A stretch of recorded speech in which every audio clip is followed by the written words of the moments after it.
y'all. It's another episode of Not So Giant Women, Steven Universe podcast. We are your hosts, Ivy and Daria.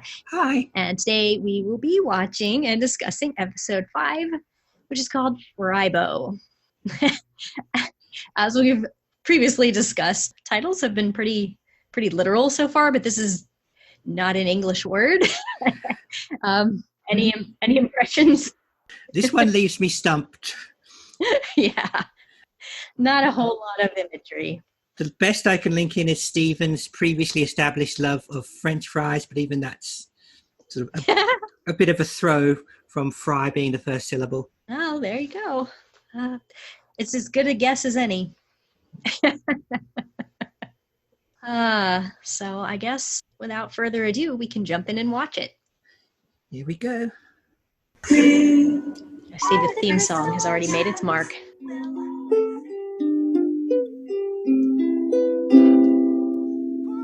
I think our work here is done. Put your clothes on, Stephen. That's what everyone was thinking. Okay. Wow. That was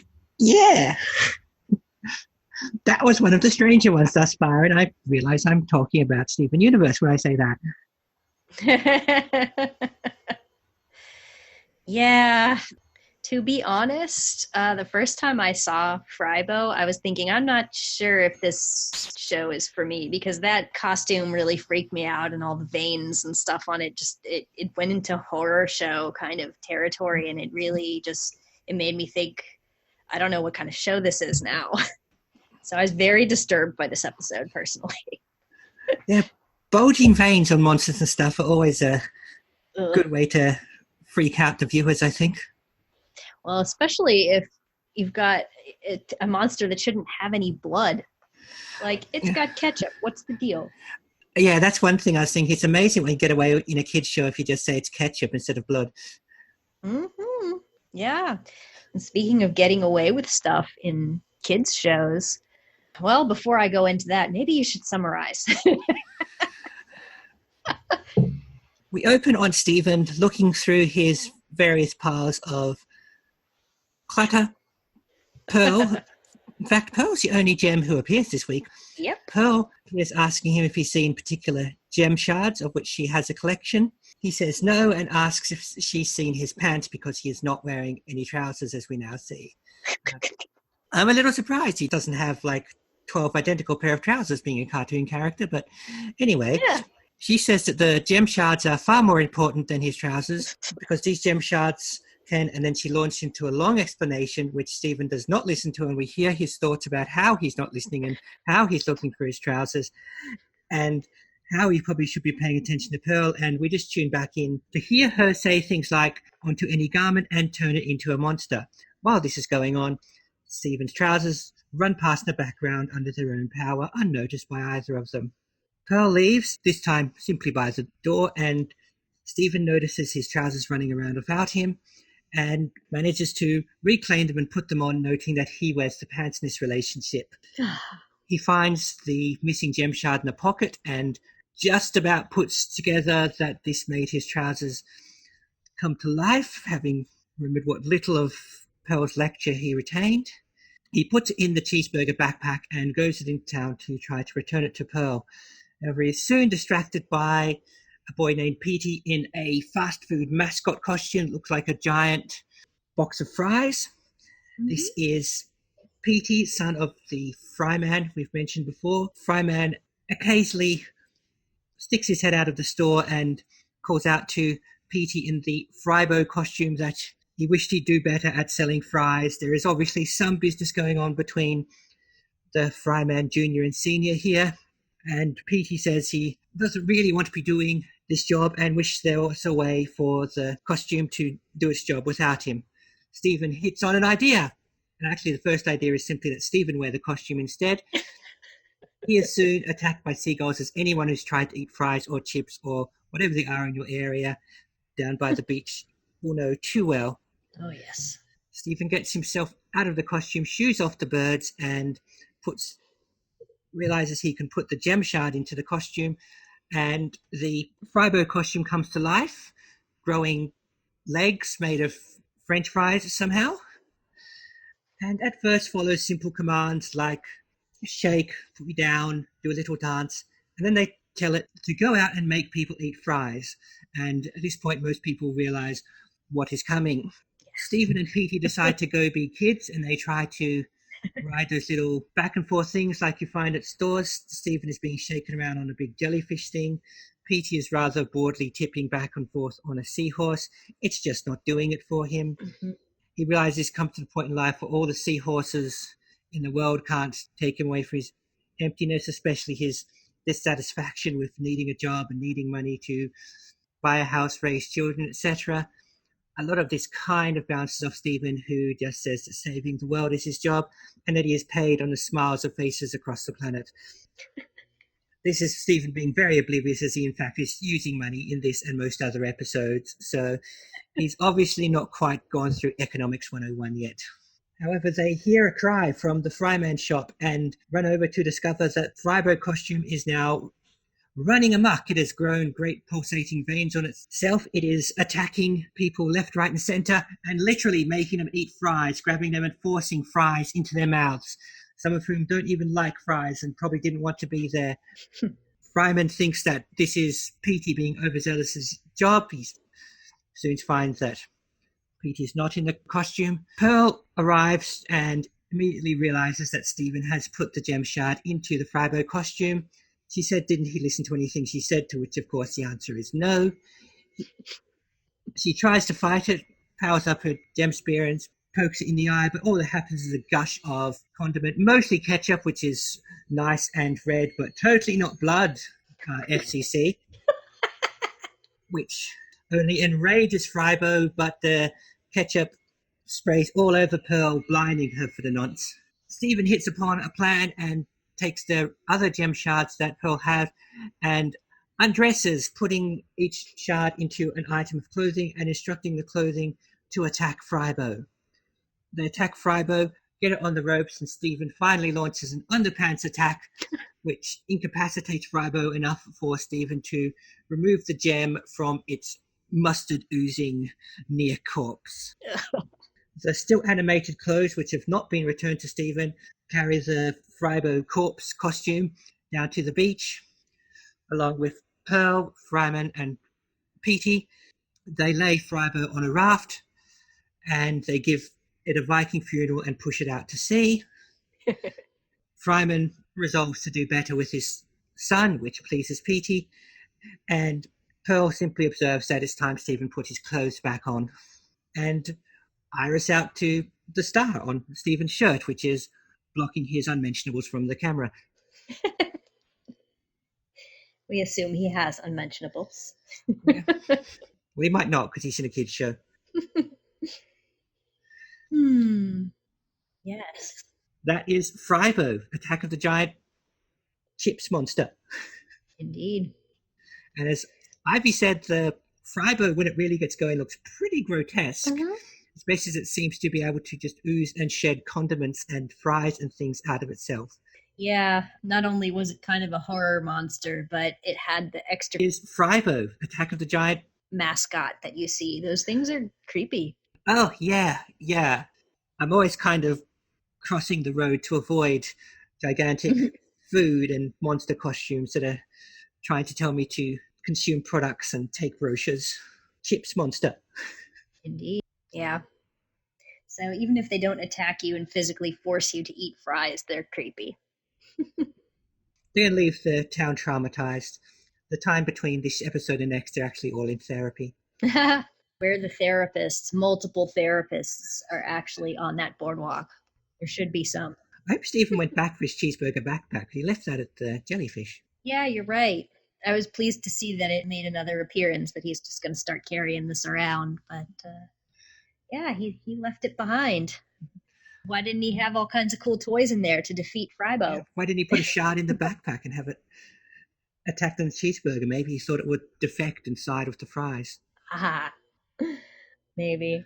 So I do kind of like that Stephen still seems to regard it as a thrilling superpower to be able to carry things in a sack shaped like an item of food. I guess he's a little bit limited in his crime fighting abilities at this point, his evil fighting abilities. So he did pretty well, even though he caused the problem in the first place. In this case, he caused the problem.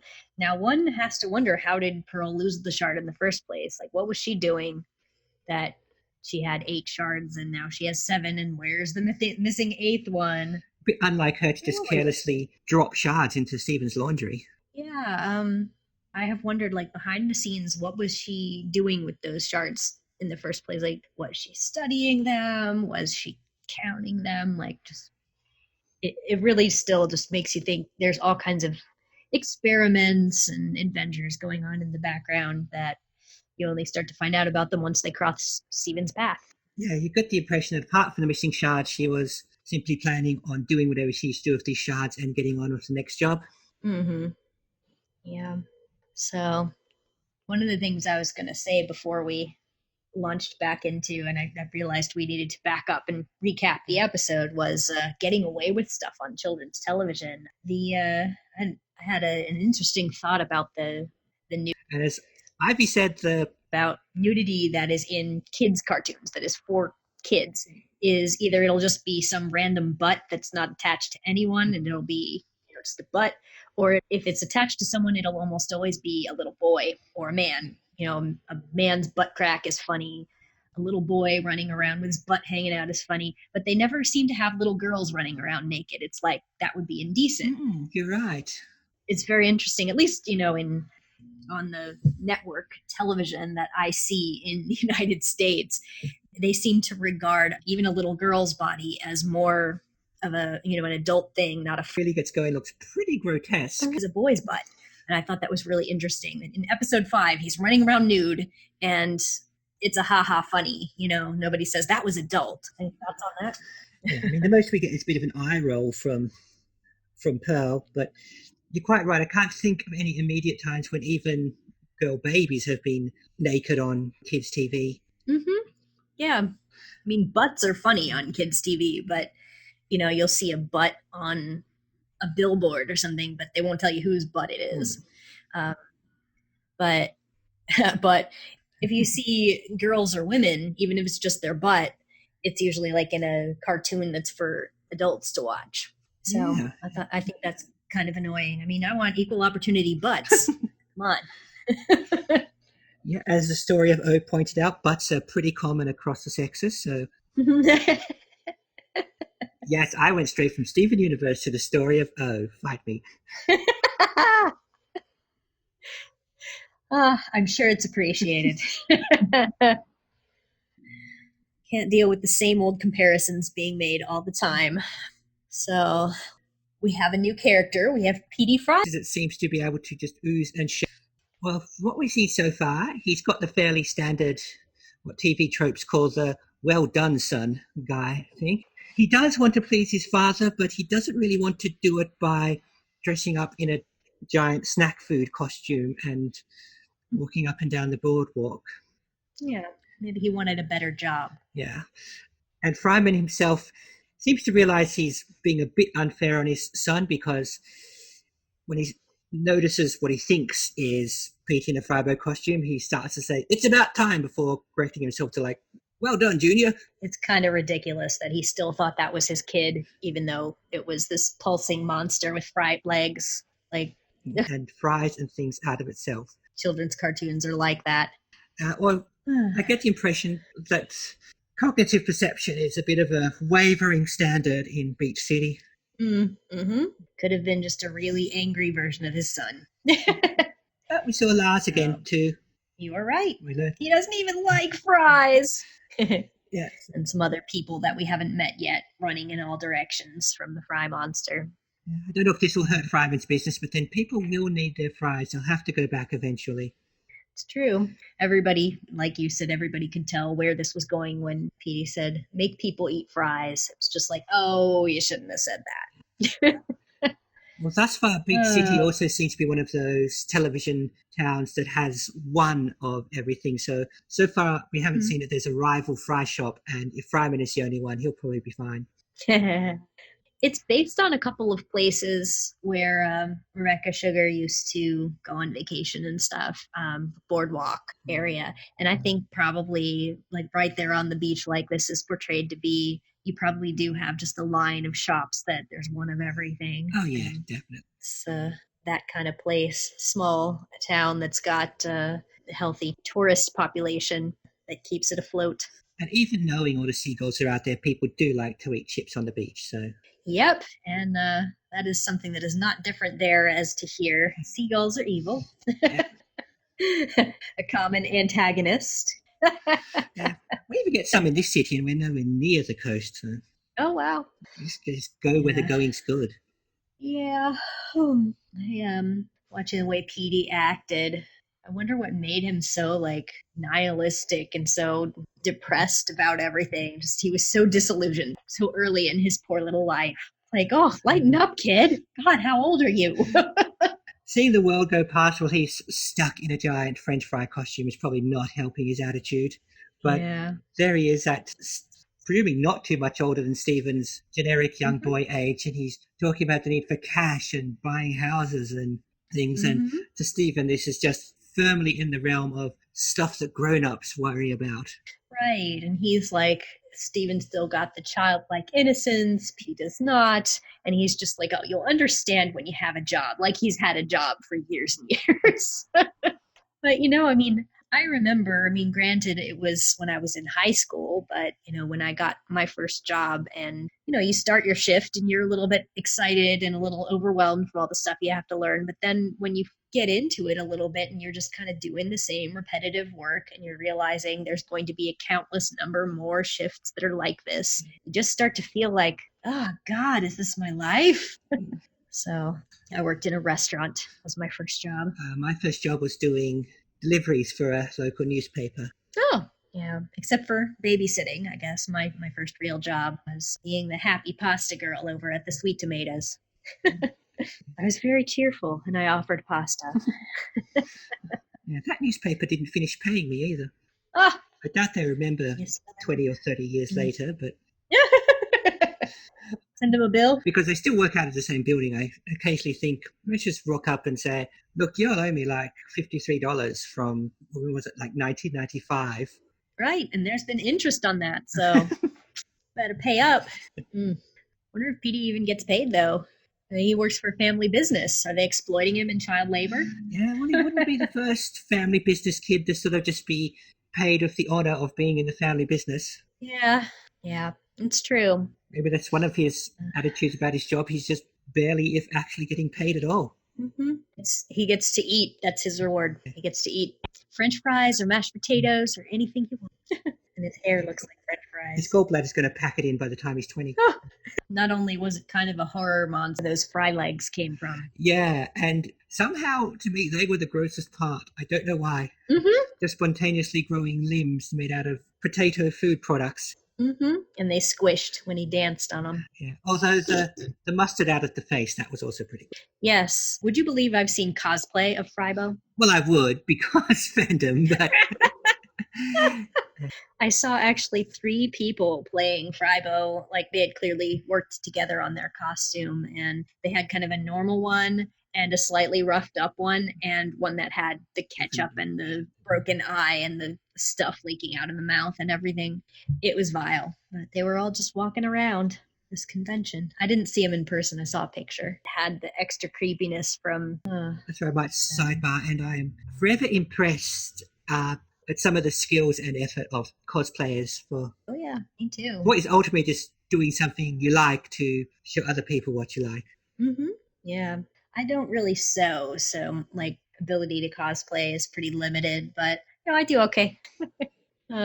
Lately for Steven Universe characters, I seem to be playing mostly tall characters, so I'm not sure why I don't play more short ones because I am very short. Well, the last character I dressed as was Edgar Allan Poe, and I have no idea how tall he was. I bet that was great. That was fun. I had a little raven on my shoulder, and I had a iPod hidden in my jacket that did the telltale heart rhythm. That's amazing. Oh, that's really cool. Only drawback, That is neat. I could barely feel my top lip by the end of the night from the glue holding the mustache on.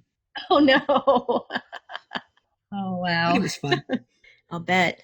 That sounds like fun. What was the convention? It wasn't a convention, it was just a big old costume party for Halloween. Oh, it was just a costume party. Okay. Yeah, that's great. It's a good spooky kind of costume. Yeah. So one other thought I had about this episode was I really liked how at the end, Pearl shows up, okay, and says, Steven, did you put my shard in that costume? And he immediately says, yes! He doesn't try to cover it up or anything. Didn't you hear what I said about the living armor and infantries and many, many deaths? And he goes, no! He's just completely shamelessly saying, yes, I did the dumb thing, and no, I wasn't listening to you. Doesn't try to clean it up or cover it up or anything. Nor is she entirely surprised by this. She's just like, oh, Stephen. And then she stabs the thing in the eye.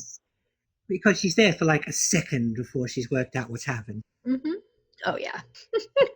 I appreciated that, though, because usually with kids who get caught doing something that they shouldn't have been doing, they try to cover it up or they blame it on someone else. Stephen just like, I did it. I thought the ketchup gag was ridiculous, though. Like, why can't people wipe ketchup off of their eyes? Come on. Like, I don't know why that blinded her for that whole last part of the episode. I don't know. I don't know if there's some kind of horrid reaction between pearls and tomato sauce. I mean, she is pretty.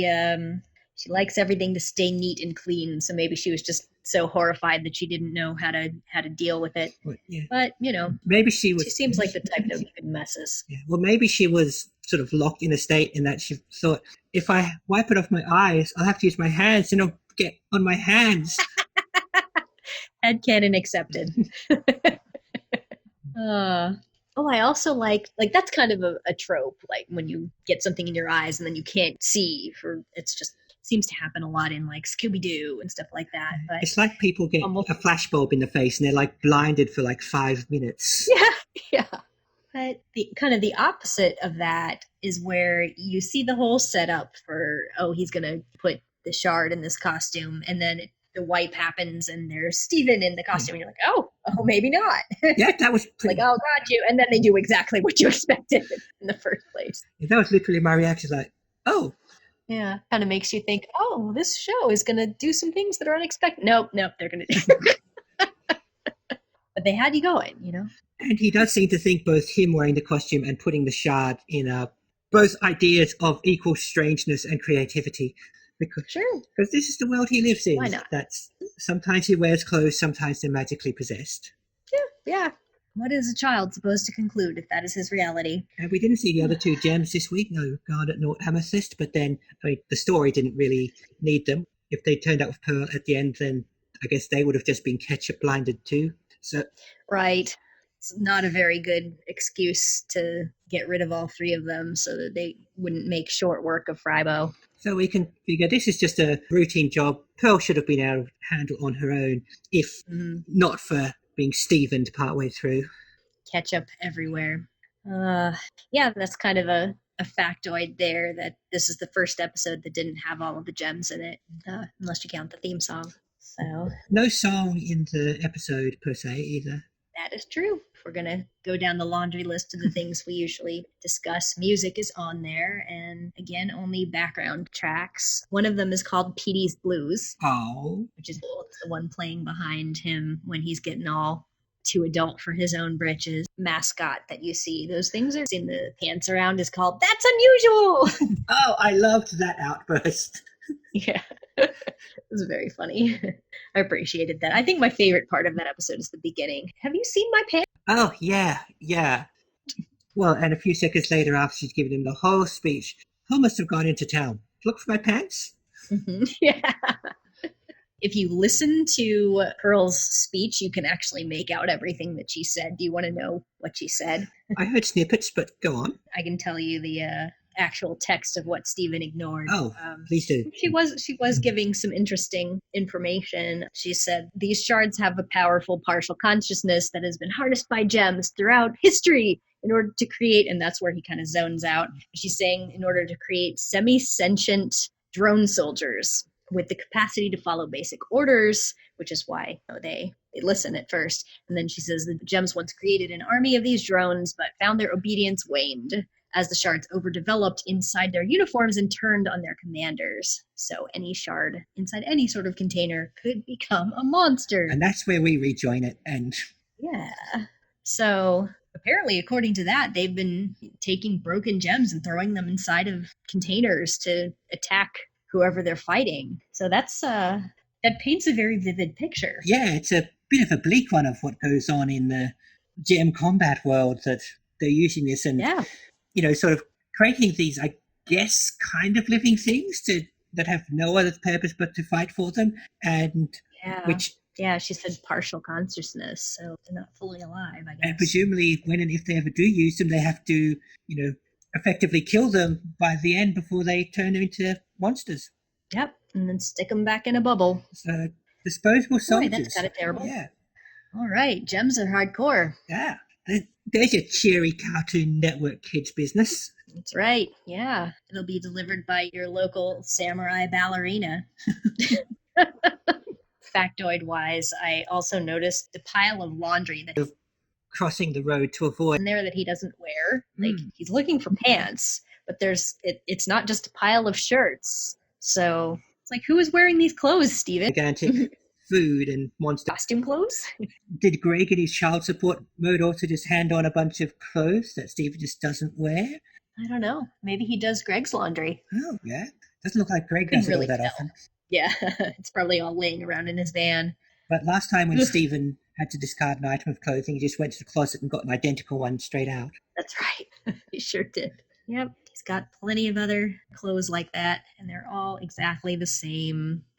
I guess, speaking of which, I'm supposed to ask you a probing question. Ooh, I like these. So how about, do you think the gems will change their clothes? Or maybe who would or why? Well, I'd kind of wondered if the gems' clothes were either a part of them or intimately linked to them, as Amethyst shape-shifted when she did. So I don't know if that's...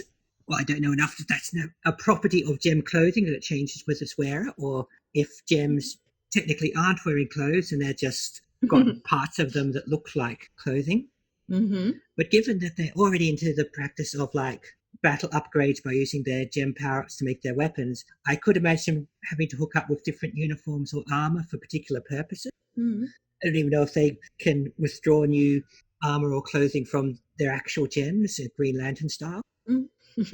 Yeah, it's an interesting observation that Amethyst was definitely wearing different clothes when she was that purple policeman. So I suppose, yeah, technically my answer is who would do it first would be Amethyst, because she already did. She already has, yeah. So I guess your answer is that she would do it, and for mischief purposes. Yeah, I can also see her changing clothes for a more human purpose, like deciding that if she's going to go to such and such a thing in town, she's going to wear something different or cooler or more fun, because that seems to fit with her personality. Pearl and Garnet, from what I've seen so far, seem to wear what they wear, but what wouldn't change unless there was a particular reason or call to. Yeah, Amethyst is already kind of wearing the most sort of human-y looking clothes too. They look like, if you saw somebody walking down the street wearing what she wears, you'd probably just think, oh, that person's comfortable or going to yoga or something. Yeah, and bit of a hippie. Whereas Pearl's walking around in a tutu, and and Garnet kind of looks like a spacesuit almost, like a full bodysuit, shoulder pads.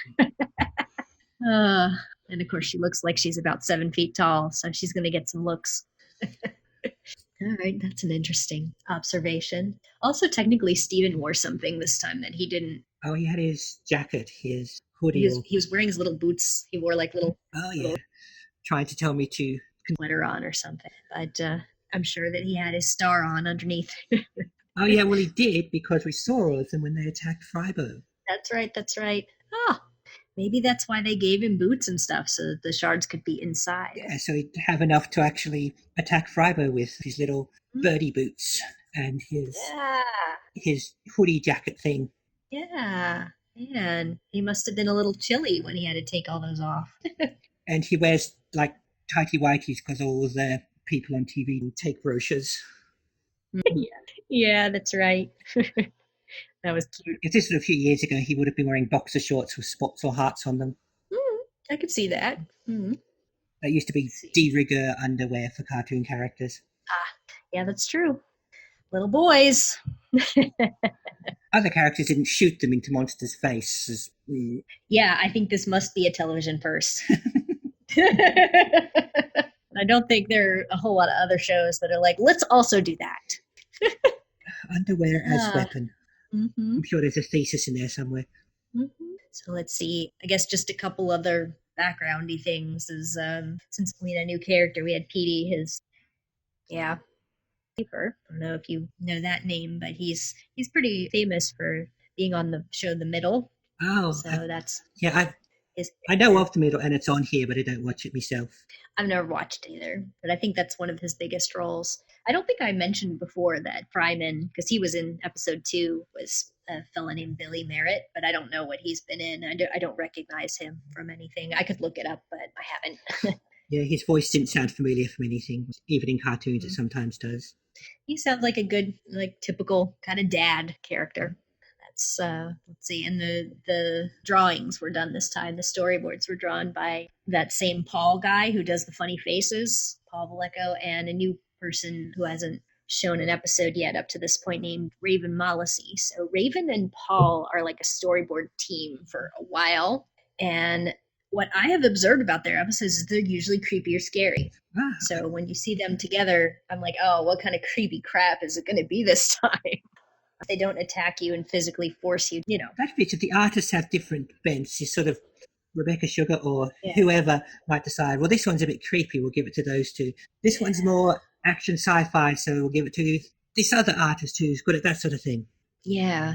I'm not quite enough of a like an animation nerd to know all the details of that, but I feel like there was definitely been some talk about that, like this person has some history and some talent doing action sequences, so we have this battle in this one, let's give it to these people. But I definitely have noticed a lot of the creepier just things that have horror themes and stuff seem to go to Raven and Paul, and even the ones that don't have that in there, like there's sort of these undertones of certain ways things are drawn that I'm like, who keeps doing that?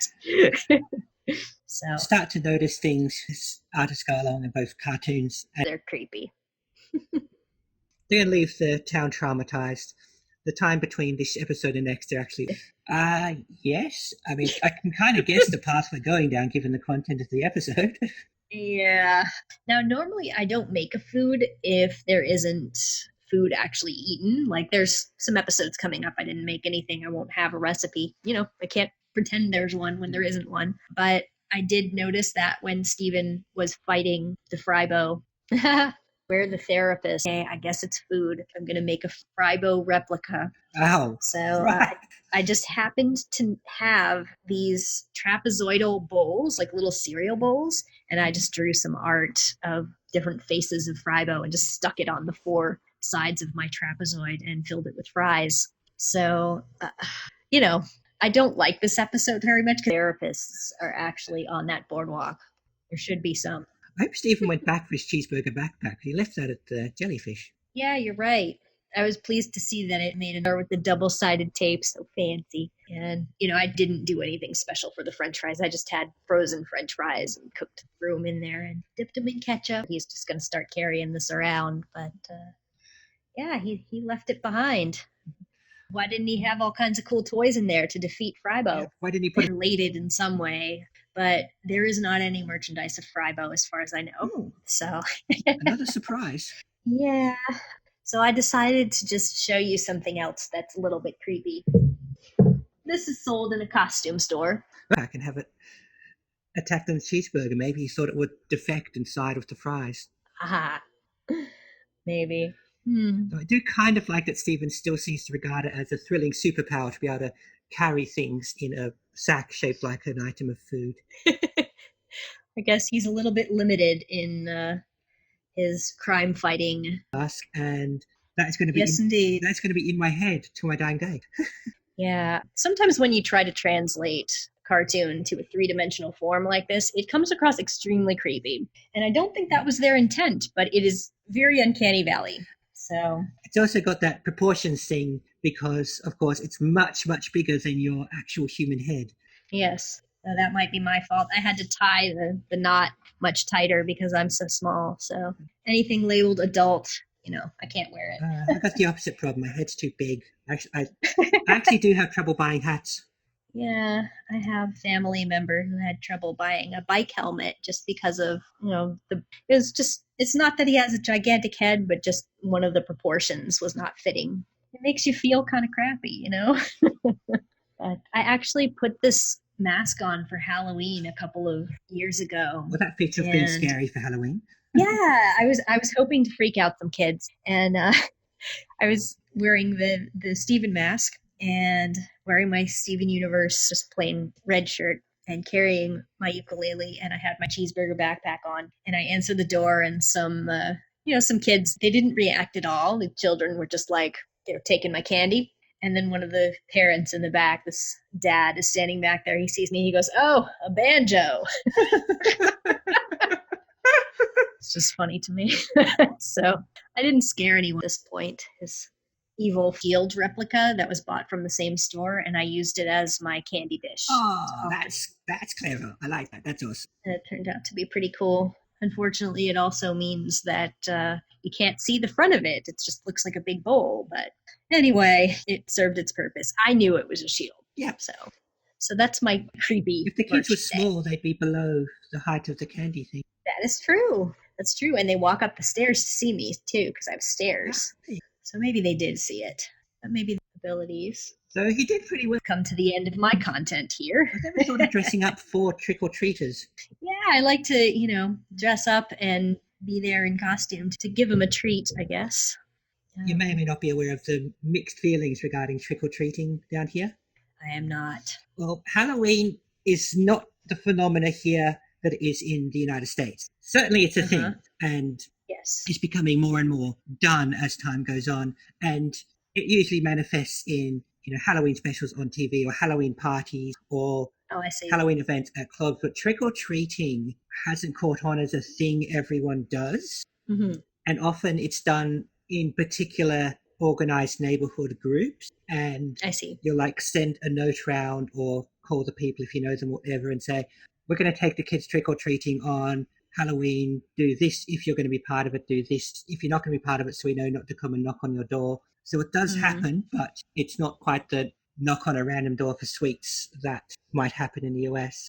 Right. It's kind of weird here because I live in an apartment building, and for a few years it did happen more often because an apartment building was more of a controlled environment where the kids couldn't get too lost. But right, and there's lots of doors in a small area. But yeah, it didn't seem to happen this year. I don't know if it didn't happen or there were fewer kids around or what. I didn't get any trick-or-treaters last year. I was sad. I don't. And it might be because my porch light's broken. Yeah, we didn't get any this year. I mean, I don't mind being at home to trick-or-treaters offering out candy. So I'm not one of those, it's so American, it should never happen, which is the usual complaint. I'm like, it's fun, it's costume, it's spooky stuff, it's candy. Yeah, it's fun. I used to go trick-or-treating well into my 30s, actually. And I would take a group of my friends who were of a similar age. Occasionally, since I'm so short and they're always tall, people would think they were taking their child. But, they can tell me from a child when they look at me up close. But, maybe I should just wear a mask and pretend to be a small child, and then I can get free candy indefinitely. How tall did you say you were again? In centimeters, 149. Oh, yeah, that is 4'11" for you, United States people. Just for record, I'm about 171, 172, and that's 5'8". Still not so giant women. Yeah. I know some women who are much, much taller than me. It's true. Yes. Yeah, me too. I have a few photographs of actually a couple of years ago, just by chance. I don't know if it's just because I'm such a huge fan of Steven Universe or if it just is that I'm lucky to have similarly minded friends, but I threw a Halloween party and I think I had 5 people come in Steven Universe costumes, including me. And it was a relatively small party. There was like 9 or 10 people there. So that was a good percentage of the party. So I took a picture of the group of us and I posted it online. And I got so many comments like, wait, are you an adult? Oh. How old are you? How tall are you? Because are all your friends giants? Are you kneeling on a pair of shoes? Yeah. because I was more than a head shorter than everybody else, just coming up to everybody else's chest. It's like, oh, there's another person in the front there. Is that real? It's very funny because I don't think about it. I'm used to being that much shorter than everyone else and just looking up everyone's nose. That's just what people look like to you. Yes. Trying to think. I think everybody in that shot, though, is a spoiler for you, so I can't show you. Fair enough. I have been Garnet and I have been Amethyst. I was Amethyst this year for Halloween, so that was exciting. Finally got to be a short person. I remember the picture of you being Amethyst. I remember seeing that. Yeah, I was purple. Couldn't believe it. I was very reluctant to do that. I don't like painting myself. That's the end of my digression into the slightly creepy aspects of my past Halloween costumes. Well, in keeping with the egregiously... She just put the mask on again, listeners. You were saying? In keeping with the egregiously scary elements of this week's episode of pulsing food, body horror, this is what David Cronenberg thinks of when he goes to McDonald's. I'm done with this. I'll stop freaking you out. See, if you wanted to be some kind of anonymous internet critic, you could just wear that through all the videos. Yeah. No, if I'm going to be an internet critic, I want everyone to know who to hate. And it will not be precious little Steven. Yeah. Regardless of how creepy his face is in 3D. You can't hate Steven. I mean, no. Even the start in the series was the problem in the first place. These silly things, and no one stays mad of him for more than a couple seconds. No, you're right. You're right. I mean, how can you say no to that face? He's just got an infectious optimism. Yeah, he really does. I really want him to hug me around the knees. Oh. Well, I guess he would not be that. In this case, he caused the problem. Now, one. It's more variable than yours. We've seen that. This is true. I do like he hugs Garnet around the knees. Oh. So you'll get to see more of that as he distributes his hugs throughout this series. Oh, it's so cute. I love him. All right. Well, on that note, you want to close this one up? Yeah. I think I've said, we probably haven't said all I could say on this one, but a lot of it would simply be postulating on the idea of scary foodstuffs. So, and going down a deep rabbit well of how scary can everyday things you eat become? And the answer is very, to anyone who's seen this episode. Yes, despite all the freakiness, I still want to eat potatoes. Yeah, I don't know. I put off a bit during Frybo shoving fries into people's mouths. That put me off eating chips for like all of 30 seconds or so. Yeah, I would not enjoy that experience. But, if you just kept bringing me more fries, that would be right. I should go to the one around the corner. There's a place around the corner, speaking of odd food places, which is a fusion fish and chip and Chinese street food shop. Yum. That sounds delicious. It is, actually. Mm-hmm. I'm hoping they last. Sometimes eateries just don't last long around here. But oh, yeah. Yeah. I guess especially just in general, new businesses. That is that, of course, yeah. A lot of times they don't last past the first year. And if they do, you can expect them to last longer. But so many fold right away. It's too bad. That sounds delicious. A little bit of fusion cuisine. Always like a bit of that. But I think we're done fusing ourselves with your ears by this point, listeners, at least for this episode. So yes. Until next time, we've been Daria and Ivy, and thank you for listening. Yes. Thanks, everyone. Bye-bye.